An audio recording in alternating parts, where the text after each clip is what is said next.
Eu enterrei o corpo do meu namorado no jardim da casa da minha mãe, debaixo do limoeiro que plantou quando nasci, e assisti ao sol nascer sobre Lisboa como se fosse o primeiro dia da minha vida. Ninguém suspeita de uma mulher que chora nos funerais e ri nas ceias de família, mas eu planejei cada detalhe com a frieza de quem aprendeu a odiar em silêncio. A vingança não é um grito, é um sussurro que ecoa para sempre, e a minha começou com um colar de diamantes que ele deu à minha irmã, enquanto me chamava de a pobre coitada pelas costas. O ar de Lisboa no verão é como um abraço sufocante, quente e pegajoso, que se infiltra na pele e no peito até você esquecer onde termina o calor e começa a raiva. Eu me lembro do dia em que tudo começou a se desenrolar como um novelo de lã velha, daqueles que a avó usava para tricotar jailos no inverno chuvoso de Alfama. Chamava-se Miguel, o meu namorado, ou melhor, o homem que eu pensava ser o meu porto seguro, com aqueles olhos castanhos que pareciam o Tejo ao pôr do sol, calmos e profundos. Ele era de uma família de comerciantes de vinho do Douro, daqueles que falam de portos envelhecidos como se fossem segredos de Estado, e eu, Ana, era só a rapariga de um bairro operário em Belém, filha de uma costureira viúva e de um pai que desaparecera para o Brasil antes de eu aprender a andar. Conhecemo-nos num daqueles mercados de fim de semana na Feira da Ladra, onde o cheiro de pastéis de nata se mistura com o de livros velhos e bugigangas roubadas. Eu estava a vasculhar uma pilha de revistas antigas, sonhando com viagens que nunca faria, quando ele surgiu com uma garrafa de vinho verde na mão, oferecendo-me um gole como se fôssemos velhos amigos. Para refrescar a alma, disse ele, com aquele sotaque do norte que faz as palavras dançarem na língua. Rime, porque quem recusa um vinho fresco num dia de 30 graus? 3 meses depois, estávamos a viver juntos num apartamento alugado no Chiado, com vista para a praça onde os turistas tiram fotos dos elétricos amarelos. Miguel era generoso, isso eu admito. Generoso até ao ponto da extravagância. No Natal, encheu a casa da minha mãe com caixas embrulhadas em papel de seda importado da França, um relógio de ouro para o meu cunhado, que mal o conhecia, um conjunto de cristais de Murano para a minha tia, que passava os dias a queixar-se da artrite, e para a minha irmã mais nova, a Sofia, um colar de pérolas que custava mais do que o salário anual da minha mãe. É para celebrar a família, dizia ele, com um sorriso que iluminava o quarto como as luzes de Natal na Baixa. Eu sorria de volta, orgulhosa, sentindo-me a rainha do mundo por ter um homem assim. Mas então, numa daquelas noites em que o vinho corre solto e as línguas se soltam mais ainda, ouvi as piadas. Foi na ceia de Ano Novo, na casa da minha mãe em Belém, com o cheiro de bacalhau assado pairando no ar e o som das badaladas da Torre de Belém e quando ao longe. Estávamos todos à mesa, os tios, os primos, a Sofia com o seu colar novo brilhando como uma estrela falsa no pescoço magro. Miguel, já meio embriagado pelo seu próprio porto, ergueu o copo e brindou, à família da Ana, que me acolheu como um filho pródigo. Risos gerais, copos tilintando. Eu fui à cozinha buscar mais pão, e foi aí que ouvi.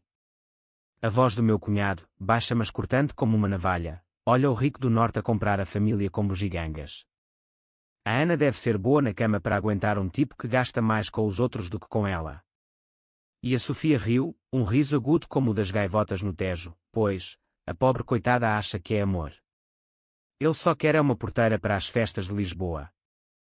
Parecia que o chão se abrira debaixo dos meus pés. Fiquei ali, com o pão na mão, o coração a martelar como o sino da igreja de São Sebastião. Pobre coitada. As palavras ecoaram na minha cabeça como um fado triste, daqueles que Amália cantava com a voz rouca de quem já perdeu tudo. Voltei à mesa com um sorriso colado nos lábios, servindo o pão como se nada tivesse acontecido, mas por dentro, algo se partira. Não era só a traição das palavras, era o veneno que elas destilavam, o reconhecimento de que, para eles, eu era o elo fraco, a rapariga que subira na vida agarrando-se a um homem rico. E Miguel? Ele ria com eles, alto e despreocupado, sem saber, ou fingindo não saber, que as piadas eram facas apontadas para mim. Naquela noite, deitada ao lado dele no quarto de hóspedes, com o ronco suave do sono alheio a encher o espaço, comecei a traçar planos. Não era raiva cega, era uma frieza calculada, como o vinho que ele tanto amava, envelhecido em barris de carvalho até ganhar corpo e profundidade. Pensei na minha mãe, que tricotava jailos para sobreviver, nas noites em que eu partilhava o quarto com a Sofia e sonhava com uma vida melhor. Pensei em como ele me comprara, não com amor, mas com presentes que mascaravam o desprezo. E decidi, se eles me viam como uma pobre coitada, eu mostraria o que uma pobre coitada pode fazer quando é empurrada para o abismo. Os dias seguintes foram uma dança de fingimentos. Acordava cedo, preparava o pequeno almoço com ovos mexidos e café forte, beijava-o na testa como uma esposa devota. Amo-te, Miguel, sussurrava, e ele respondia com um bocejo e um eu sei, minha querida. Mas eu já não era a Ana ingênua, era uma mulher a tecer a sua teia, fio a fio, invisível e letal.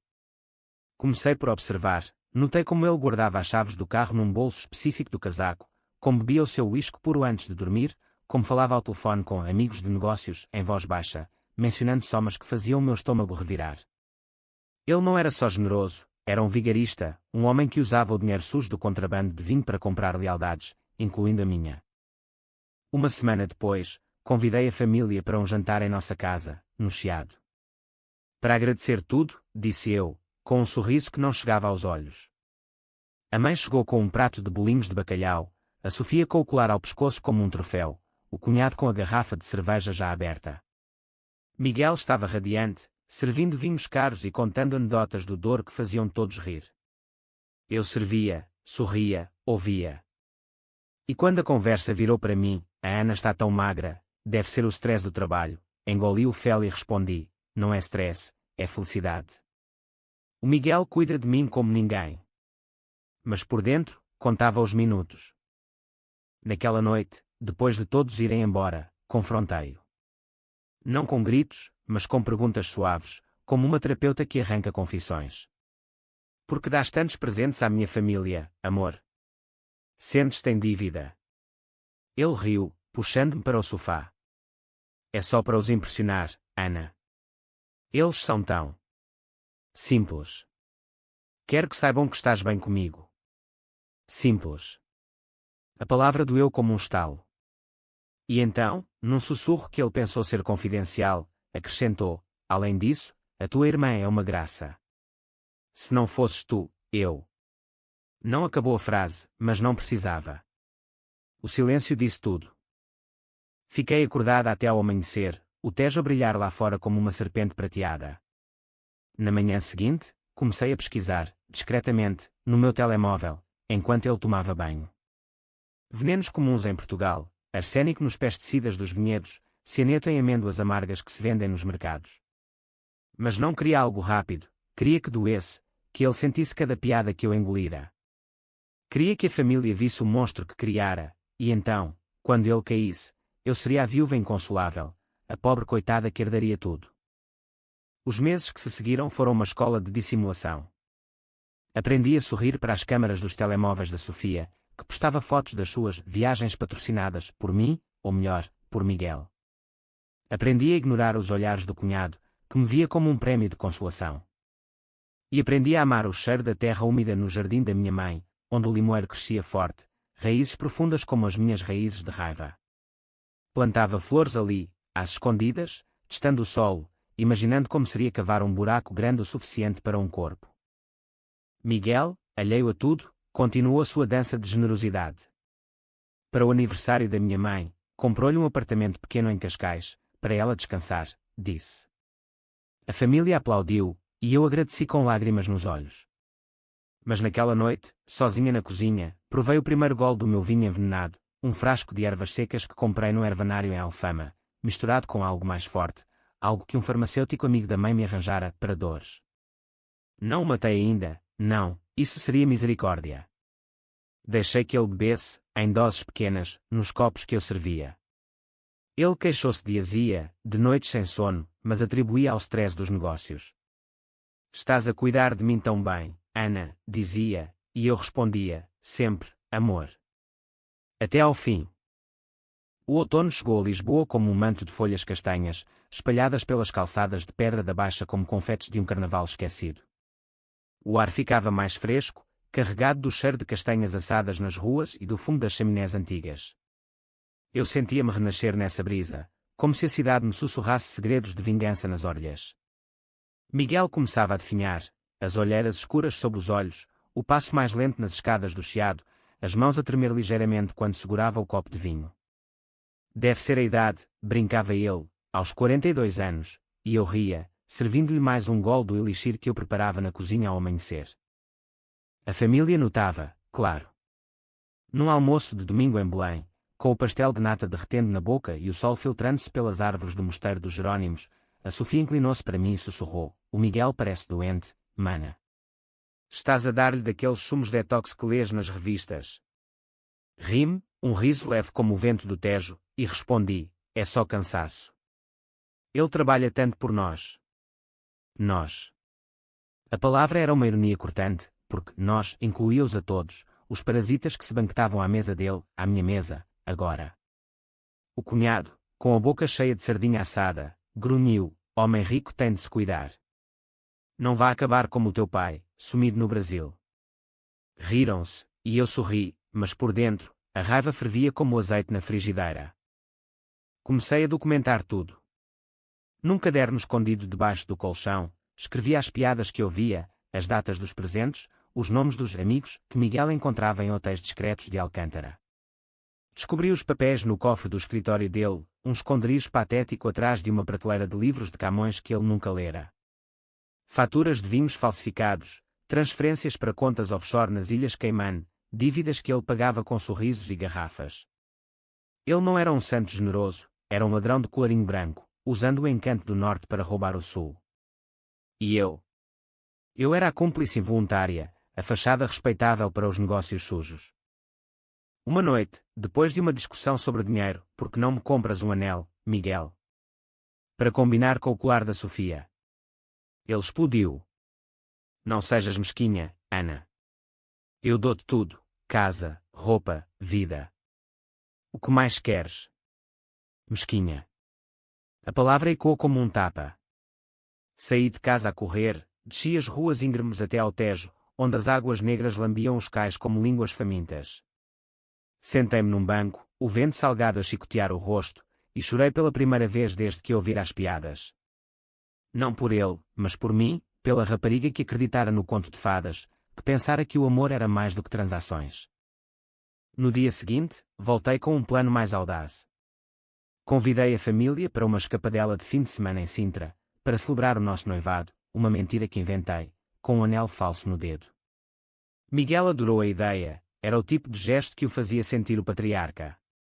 Aluguei uma vila nas colinas, com vistas para o Palácio da Pena cor-de-rosa contra o céu azul. Lá, sob o pretexto de um piquenique, serviu vinho envenenado em doses maiores. Ele bebeu, rindo das histórias da infância que eu contava, histórias verdadeiras, pela primeira vez, sobre o pai que nos abandonara, sobre as noites de fome que a mãe disfarçava com sopa de couve. A família ouvia, comia queijos e enchidos, e elogiava: "Que sorte a tua, Ana, com um homem assim." Mas naquela noite, na vila, Miguel caiu doente de verdade. Vomitou no banheiro de mármore, o corpo convulsionando como um peixe fora de água. Chamei o médico local, um velho conhecido da mãe, que diagnosticou intoxicação alimentar. Ele descansou, e eu cuidei dele com panos frios na testa, sussurrando: "Descansa, amor. Eu estou aqui." A família partiu no dia seguinte, deixando presentes de despedida, um cachecol tricotado pela mãe, um postal da Sofia com o "Obrigada por tudo." Tudo. A ironia era um veneno mais doce do que o que eu usava. De volta a Lisboa, aprofundei a pesquisa. Comprei um livro sobre toxinas na livraria Bertrand, a mais antiga da cidade, escondendo-o entre romances de José Saramago. Aprendi sobre o estricnio, extraído de sementes que se vendem em ervanários para remédios caseiros. Misturei no uísque dele, em quantidades que causavam dores lancinantes mas não morte imediata. Ele começou a queixar-se de cólicas, de noite sem claro, e consultou um especialista em privado, um erro, porque eu acedi aos e-mails dele no laptop esquecido. O médico sugeriu stress, prescreveu calmantes. Perfeito. Os calmantes amplificariam o veneno, tornando-o dependente de mim para o alívio.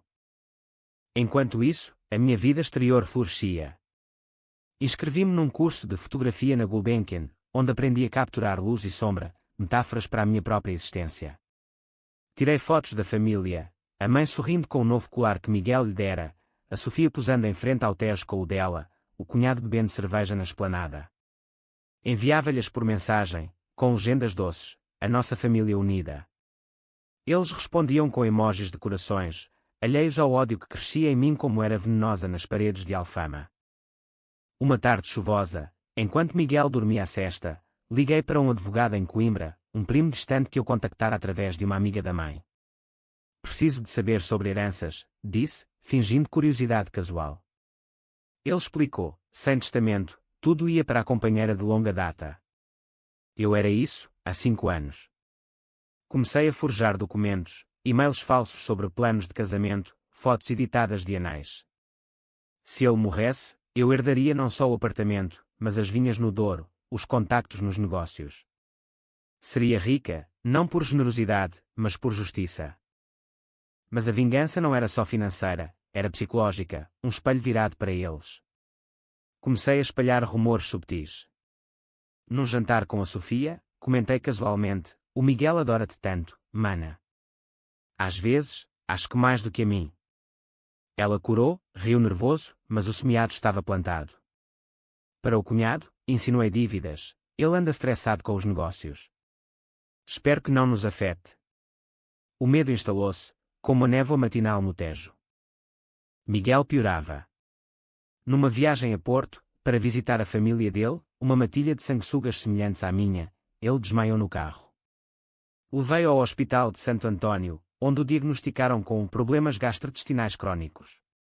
Eu chorei no corredor, abraçando a cunhada dele, ele é tudo para mim. Mas por dentro, exultava. Cada dor dele era uma piada devolvida, cada gemido uma confissão tardia. De regresso a Lisboa, planeei o golpe final. Convidei a família para o Natal antecipado, na casa da mãe. Vamos fazer uma ceia especial, disse. Miguel, fraco mas teimoso, aceitou. Eu prepararia o banquete, bacalhau dourado, vinhos envelhecidos, e o veneno definitivo, uma dose letal, disfarçada no copo dele. Eles veriam o colapso, sentiriam o pânico, e eu seria a heroína que chamava a ambulância. Mas algo mudaria, eu gravaria as reações, as palavras que diriam no caos, para usar contra eles mais tarde. O limoeiro no jardim da mãe sussurrava no vento, enterra-o aqui. As raízes beberão o segredo. E eu, pela primeira vez, senti paz. O inverno de Lisboa é um amante traidor, dias curtos e cinzentos que se estendem como sombras longas sobre o Tejo, noites frias onde o vento uiva pelas ruelas demoraria como os lamentos de um fado esquecido. Eu sentia o frio penetrar nos ossos, mas ele aquecia a minha determinação, transformando-a num fogo lento que consumia tudo à sua passagem. Miguel agora mal saía da cama, o corpo magro como um daqueles santos esculpidos nas igrejas de Alfama, a pele pálida contrastando com as olheiras que pareciam tatuagens de culpa. O que me está a acontecer, Ana? Perguntava ele nos momentos de lucidez, a voz rouca como cascalho. Eu limpava-lhe a testa com um pano úmido, respondendo, é o destino, amor. Às vezes, ele cobra o que demos demais. A família começava a desconfiar, mas não de mim, não, eu era a santa sofredora, a noiva devota que trocava turnos no hospital pela casa, cozinhando sopas de abóbora e infusões de camomila. A mãe ligava todos os dias, como está o teu homem, filha? Trago-te um xarope da avó. Eu agradecia, com voz trêmula, mas recusava visitas, ele precisa de repouso. Não quero contagiar-vos. Contagiar. A palavra era um eufemismo delicioso para o veneno que eu espalhava, gota a gota, no chá que lhe servia. Numa tarde de dezembro, com a chuva a tamborilar nas janelas do chiado como dedos impacientes, recebi uma visita inesperada, a Sofia. Entrou envolta num casaco de pele falso, presente de Miguel, claro, o colar de pérolas ainda ao pescoço como uma coleira de luxo. Mana, preciso de falar contigo, disse, sentando-se no sofá sem ser convidada. Os olhos dela, verdes como os azulejos das igrejas, faiscavam de algo entre culpa e ganância. O Miguel. Ele disse-me coisas. Antes de adoecer. Sobre nós. Pausa, um gole de chá que lhe ofereci, sem veneno, desta vez, ela não merecia uma morte fácil. Ele gosta de mim, Ana. Mais do que imaginas. E eu? Eu sinto o mesmo. O ar ficou espesso, como o fumo de uma lareira mal acesa. Ri-me, um riso baixo e perigoso, que a fez recuar. Gosta. Como gosta da família toda, queres dizer? Com presentes e piadas pelas costas. Ela empalideceu, o colar parecendo sufocá-la. O quê? Não, eu. Ele disse que tu eras. Cansativa. que ele precisava de alguém fresco. Fresco. A palavra era um murro no estômago, mas eu já esperava. Levantei-me, caminhei até à janela, olhando o elétrico amarelo que passava lá embaixo, carregado de turistas alheios. Então, o que queres, Sofia? Dividir o homem. Ou só o dinheiro? Ela gaguejou, lágrimas nos olhos, lágrimas de crocodilo, como as que derramara no funeral do pai. Eu só queria avisar-te. Antes que seja tarde. Tarde. Ironia suprema. Abracei-a então, sentindo o tremor do corpo dela contra o meu, e sussurrei: obrigada, mana. Vou pensar nisso. Ela partiu, deixando um perfume doce no ar, e eu voltei ao quarto de Miguel. Ele dormia, o peito subindo e descendo em ritmo irregular. Inclinei-me sobre ele, beijei-lhe a testa salgada de suor. Traíste-me com a minha própria sangue, amor. Agora, vais pagar pelo pacote completo. Naquela noite, aumentei a dose. O strychnine misturado com o uísque que ele pedia para as dores, só um gole, para aquecer, e observei os espasmos começarem, os músculos contraídos como cordas de viola mal afinadas, o gemido que escapava dos lábios ressequidos. Chamei o médico de novo, que murmurou sobre uma doença rara, talvez hereditária. Hereditária. Como o ódio que corria na minha família, passado de geração em geração como um rosário de culpas. Comecei a preparar o terreno para o fim. Contactei o advogado em Coimbra por e-mail encriptado, aprendi isso num tutorial online, daqueles que ensinam hackers amadores. Preciso de um testamento falso, escrevi, anexando scans editados. Ele hesitou, mas o dinheiro que enviei, retirado da conta conjunta, em pequenas quantias, selou o acordo. Miguel assinara o documento semanas antes, deixando tudo para mim, a vila em Sintra, as vinhas, até o relógio de ouro do cunhado, que eu revenderia como troféu.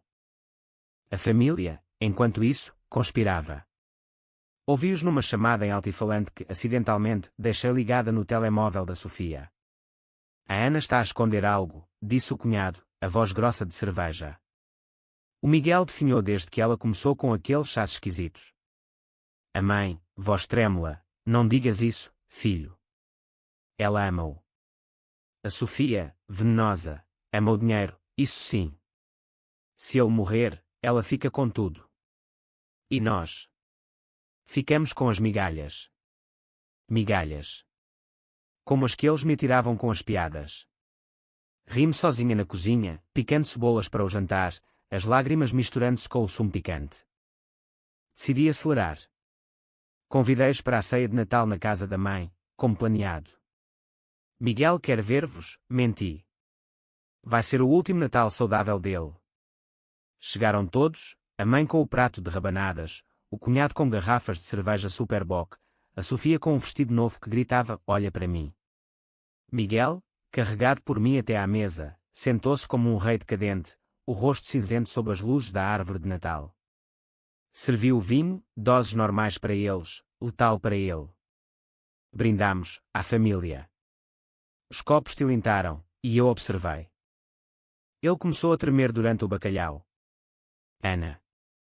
Água, murmurou, e eu servi-lhe um copo limpo, mas o veneno já corria nas veias. Os espasmos vieram como ondas, o corpo arqueando-se na cadeira, os olhos esbugalhados de terror. A família gritou, a mãe invocando santos, o cunhado chamando o INEM, a Sofia a gritar, o que fizeste, Ana? Fizeste. A confusão era deliciosa. Enquanto esperávamos a ambulância, com as sirenes uivando ao longe como lobos, gravei tudo no telemóvel escondido no bolso. As palavras deles, ela o envenenou, pobre Miguel, traído pela própria noiva. No hospital, os médicos lutaram, mas o coração dele parou ao amanhecer. Falência múltipla de órgãos, disseram. Eu chorei, desabei nos braços da mãe, porque ele, Deus. Porquê? O funeral foi um espetáculo, igreja lotada em Belém, flores brancas como mentiras, eu de véu negro, a viúva perfeita. A família consolava-me, mas os olhares eram punhais, o cunhado murmurando sobre investigações, a Sofia arrancando o colar como se queimasse. Enterrei-o 2 dias depois, no cemitério dos prazeres, mas não todo. Na noite anterior, com a ajuda de um coveiro comprado, outro contacto do advogado, exumei partes, um anel, um dente, provas para plantar se precisasse. O resto, levei para o jardim da mãe. Cavar foi terapêutico, a terra úmida cedendo à pá, o limoeiro testemunhando em silêncio. Enterrei-o debaixo das raízes, regando com vinho do Douro. Dorme bem, amor. A família agora é minha. Dias depois, li o testamento na presença de um notário. Gritos, acusações, isso é falso, ele odiava-te.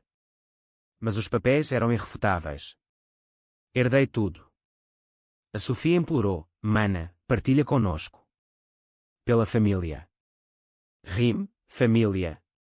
Vocês mataram-no com as vossas línguas. Agora, chupem as migalhas.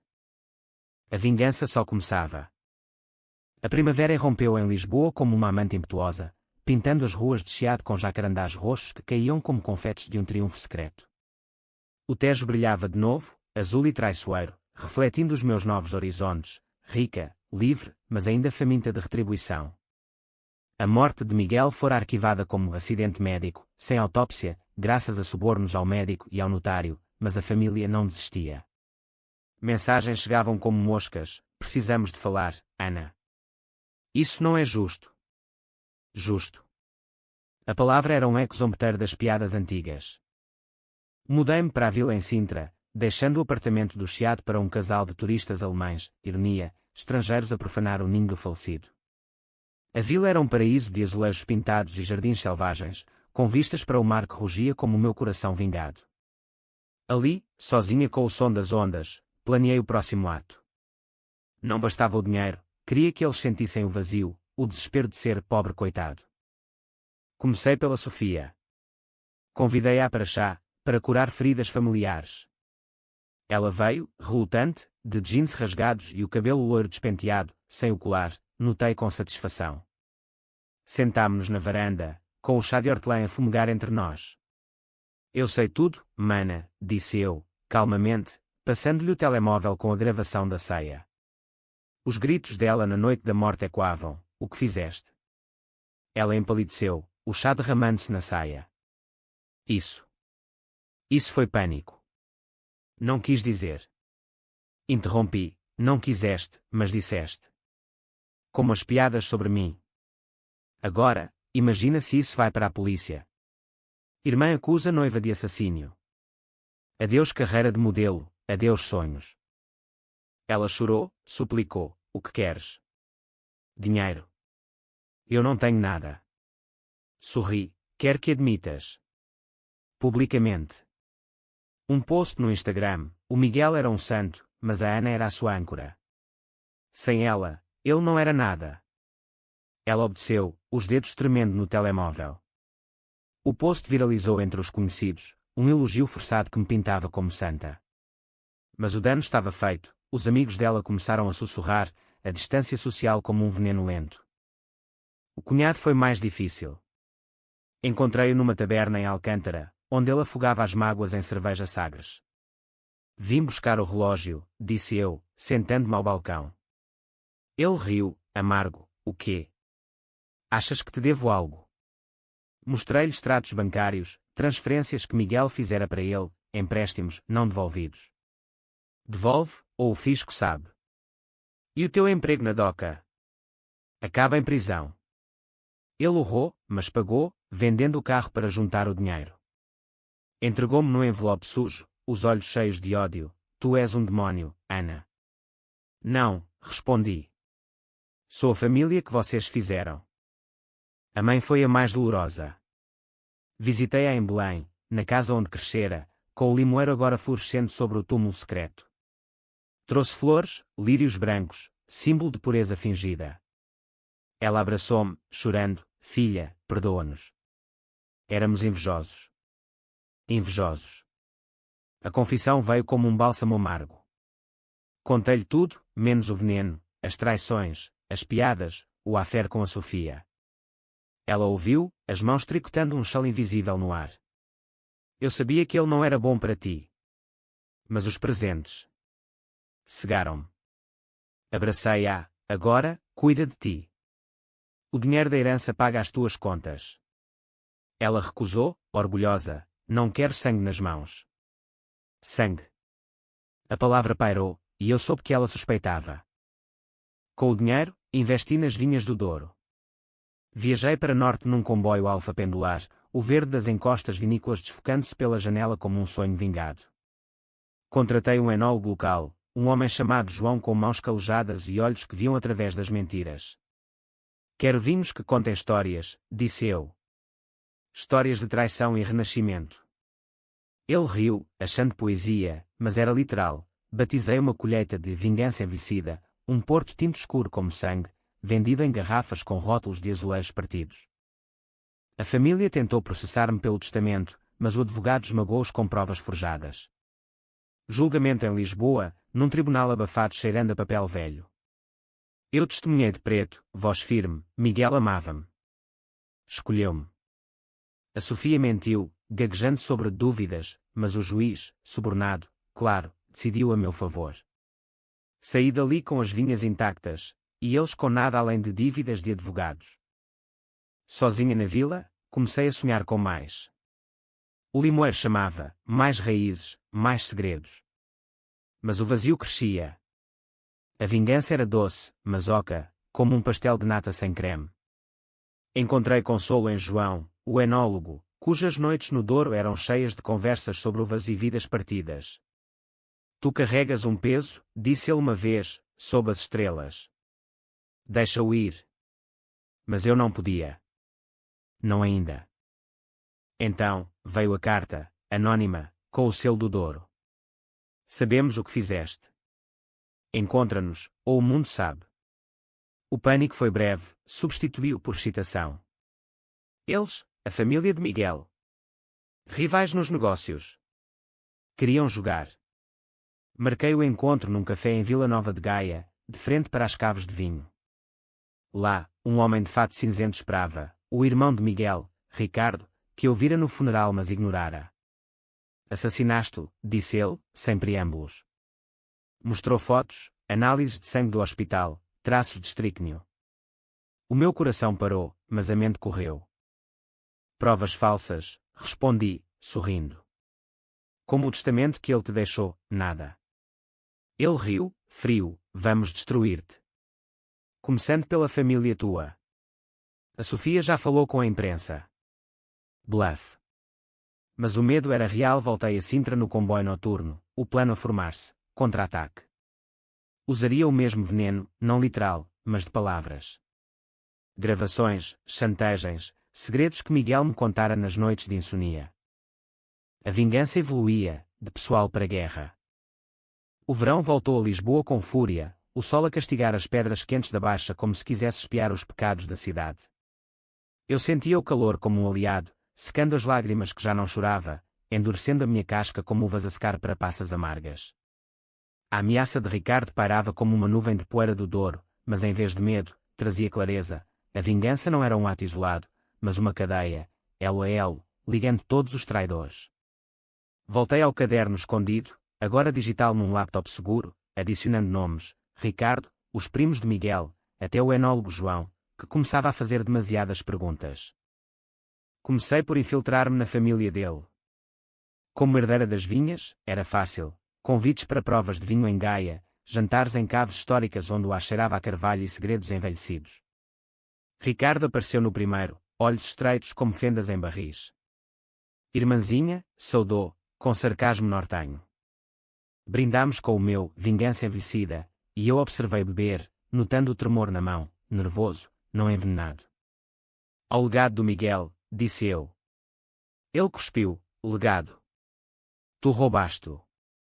Ri-me, roubaste. Ele deu-me de bom grado. Ou esqueceste as noites em que ele te pedia dinheiro para os negócios? A conversa fluiu como vinho derramado, e eu gravei tudo, confissões sobre fraudes nas exportações, subornos alfandegueiros, o papel de Miguel como testa de ferro. Ricardo, embriagado pela ganância, prometeu, se me deres metade das vinhas, esqueço as provas. Metade. Como se eu partilhasse o que conquistara com sangue e lágrimas. Aceitei, fingindo fraqueza, e marquei um segundo encontro, num armazém isolado nas margens do Douro, onde os rios se encontram como amantes condenados. Enquanto isso, tratei da minha família. A Sofia, agora semeada de dúvida, ligou em pânico, a imprensa contactou-me. Querem saber sobre o Miguel? Diz a verdade, respondi friamente. Que ele te amava mais do que a mim. Que as piadas eram reais. Ela gritou, tu queres destruir-me? Não, mana. Quero que sintas o que eu senti. Ela postou uma confissão vaga no Instagram, erros do passado, que explodiu em escândalos, amigos a afastarem-se, modelagens canceladas. O cunhado perdeu o emprego na DOCA, rumores de dívidas ao falecido espalhados por mim via e-mails anónimos. A mãe isolou-se, tricotando em silêncio, mas eu visitava-a semanalmente, levando frutas do mercado de Belém, sussurrando, perdoa-me, mãe. Foi por ti. João, o enólogo, tornou-se um problema inesperado. Numa noite de colheita no Douro, sob a lua cheia que banhava as vinhas de prata, ele confrontou-me, ouvi boatos, Ana. Sobre o Miguel. E sobre ti. Os seus olhos, castanhos como a terra, procuravam os meus. Hesitei, pela primeira vez, senti um laço genuíno, mãos calejadas nas minhas, cheiro de terra e uvas. São mentiras, disse, mas ele abanou a cabeça, eu vejo a dor em ti. Deixa-me ajudar. Ajuda. A palavra era perigosa, amolecia a armadura. Beijámo-nos ali, entre as fileiras de videiras, um beijo salgado de suor e dúvida. Mas no amanhecer, afastei-o, não te envolvas, João. Isto é guerra familiar. O encontro com Ricardo foi o clímax. O armazém cheirava a mofo e vinho azedo, o Douro rugindo ao fundo como um coro de fantasmas. Ele chegou com um envelope, as análises. Assina o contrato das vinhas. Eu assinei, um papel falso, claro, e quando ele se aproximou para o selo, revelei o telemóvel, a gravação da confissão dele, agora, és meu, Ricardo. Um passo em falso, e isto vai para a PJ. Ele urrou, avançou, mas eu tinha o spray de pimenta, comprado numa loja de caça em Lisboa. Caiu, ofegante, e eu saí, deixando-o com o contrato queimado na mente. De regresso a Sintra, o triunfo foi efêmero. A mãe adoeceu, um enfarte, diziam os médicos do Hospital de Santa Maria. Corri para Lisboa, o trânsito um inferno de buzinas e pragas. No quarto estéril, ela agarrou a minha mão, enterraste-o no jardim, não foi, filha? Senti o cheiro. Confessei tudo, num sussurro rouco, o veneno, as piadas, a herança. Ela sorriu, fraco, vingança é um fado triste, Ana. Acaba-o.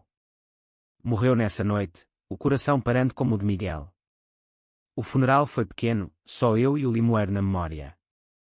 Enterrei uma madeixa do cabelo dela ao lado dele, raízes entrelaçadas na terra de Belém. A dor reabriu feridas.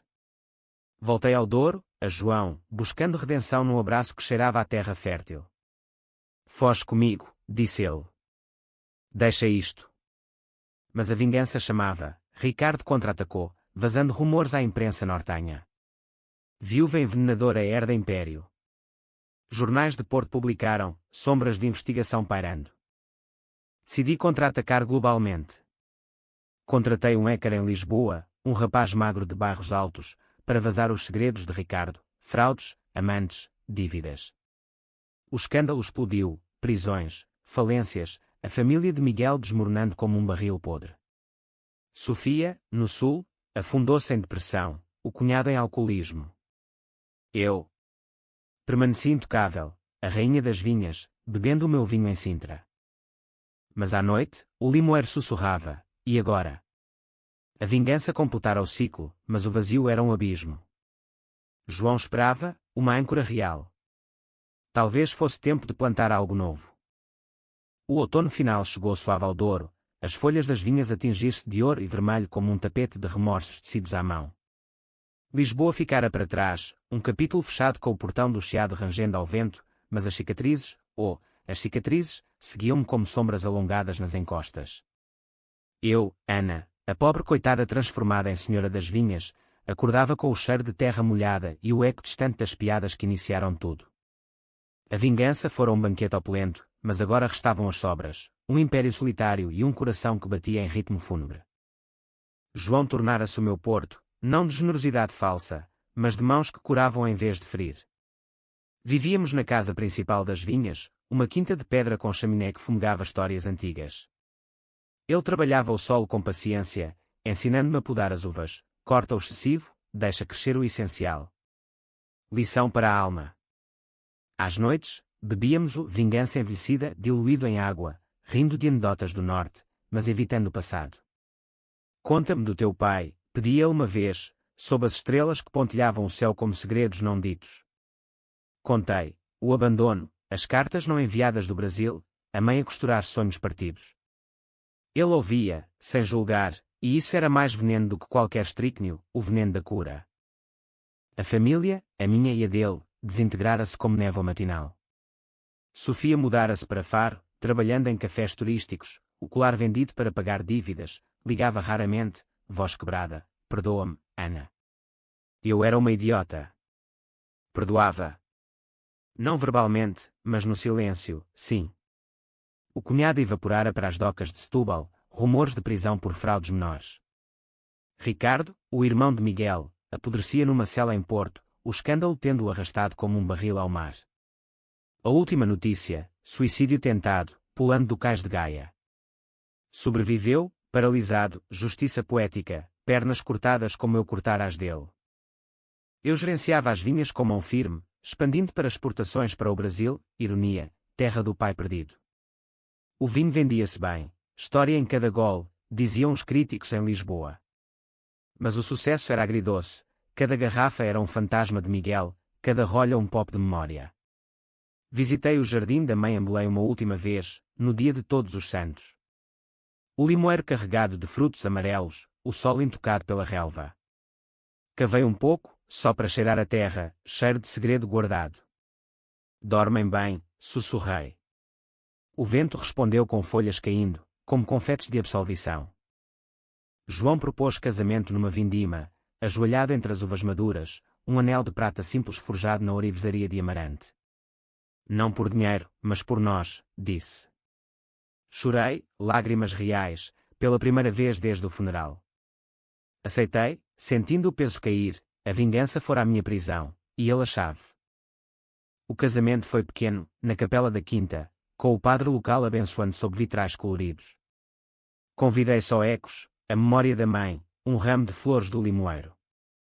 Sofia veio, magra e arrependida, abraçando-me: estás radiante, mana. Era verdade, o ódio dera lugar a algo leve, como vinho verde no verão. Meses depois, nasceu o nosso filho, num hospital em Vila Real, com o choro enchendo o quarto como um fado alegre. Batizámo-o Tomás, em honra de um avô inventado, raízes novas. Enquanto o embalava, olhando as videiras pela janela, soube, a vingança fechara o ciclo. Fora drama, sim, cruel, psicológico, enraizado na terra portuguesa de famílias complicadas e amores traiçoeiros. Mas no fim, era renascimento. Agora, caminho pelas fileiras de uvas, João ao lado, o sol poente tingindo o Douro de sangue e ouro. Ouço as piadas antigas como ecos distantes, risos de fantasmas.